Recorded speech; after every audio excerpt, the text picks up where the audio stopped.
Hello and welcome to Visa News Daily, your number one source for the latest UK immigration news. I'm Andrew, your host for today, Friday, August the 29th, 2025. We have a packed bulletin for you today covering some seismic shifts in government policy, brand new statistics straight from the Home Office, and the ongoing debate around the future of work visas and settlement in the UK. We'll be breaking down what these changes mean for you, whether you're an applicant, a sponsor, or simply keeping up with the fast-moving world of UK immigration. So, let's get right into it. We begin with a developing story on the ongoing debates around the future of work visas in the United Kingdom. Discussions on August the 28th, 2025 are continuing to analyse the profound impact of major changes to the skilled worker visa that were implemented just over a month ago on July 22nd, 2025. These changes, which originated from a significant government white paper published in May 2025, have fundamentally altered the landscape for skilled professionals hoping to work in the UK. The first major shift was an increase in the minimum skill threshold for the route. To qualify for a skilled worker visa now, a job must generally be at a graduate level, which corresponds to RQF level 6 or above. This is a substantial step up from the previous requirement, which was set at RQF level 3, roughly equivalent to an A-level standard. In practice, this change means that many occupations that were previously eligible for sponsorship no longer qualify unless they appear on a specific shortage list. The second seismic change was a significant hike in the general minimum salary threshold. This has been increased to £41,700 per year, or the specific going rate for the occupation, whichever is higher. This represents a substantial financial bar for both employers and potential applicants, and the ongoing debates are closely examining how these new thresholds will affect recruitment, particularly in sectors and regions outside of London where average salaries may be lower. The government's stated intention with these policies, outlined in the May White Paper, is to reduce overall net migration and encourage industries to invest in the domestic workforce. However, the real-world consequences are only now beginning to emerge, and they are stark. This brings us directly to our next story, the latest official statistics from the Home Office, which paint a dramatic picture of the effects of these new policies. An analysis published on August 27, 2025, of data for the year ending June 2025, has revealed a significant decrease in the number of work and study visas. Granted, the most substantial and arguably most concerning decline has been in the health and care worker visa category. Grants for care workers have plummeted by a staggering 88% compared to the previous year. This dramatic fall is a direct consequence of recent policy changes that restricted these workers from bringing dependents and simultaneously increased salary requirements. For a social care sector that has historically been heavily reliant on international recruitment to fill critical roles, a drop of this magnitude raises serious questions about its ability to cope with demand. The number of visas issued to nursing professionals also saw a sharp 80% decline.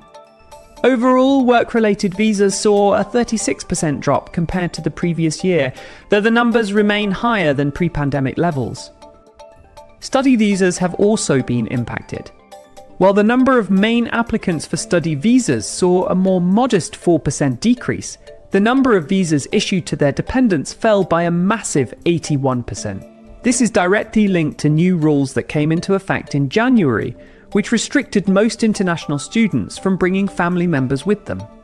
These figures are being watched closely by the higher education sector, for which international students represent a vital source of income. Amidst this broader picture of tightening rules, there are some specific developments. In a story of hope for a select group, it was reported on August the 28th, 2025, that the UK government has approved plans to issue visas for approximately 40 university-funded students who are currently residing in the Gaza Strip.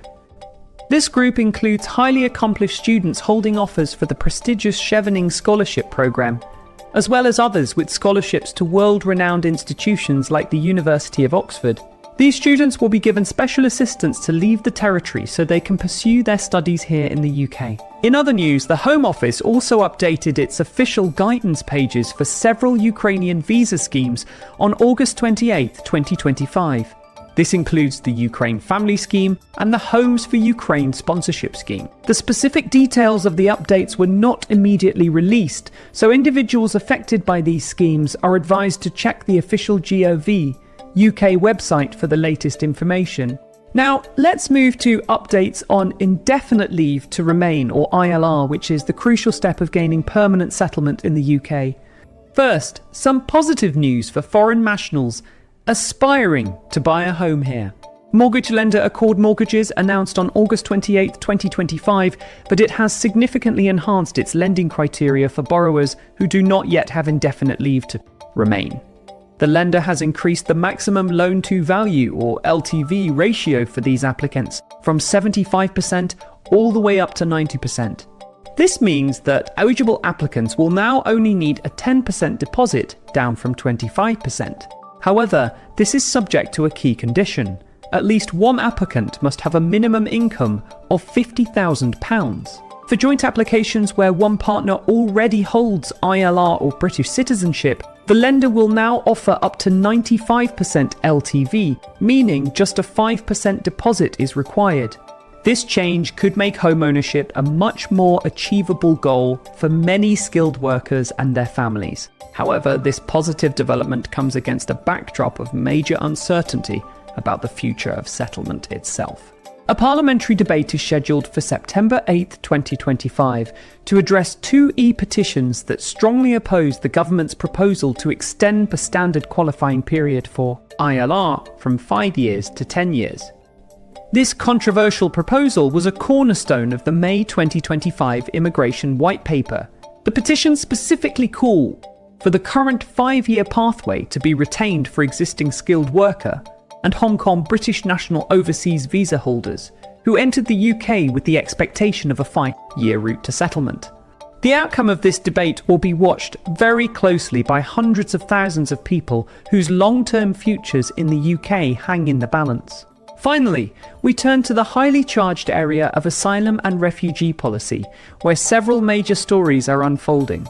In a significant policy shift on August 27, 2025, the Home Office reduced the notice period for newly recognised refugees to find accommodation from 28 days. According to a letter circulated by the Home Office, this measure is part of a strategy to close hotels currently housing asylum seekers.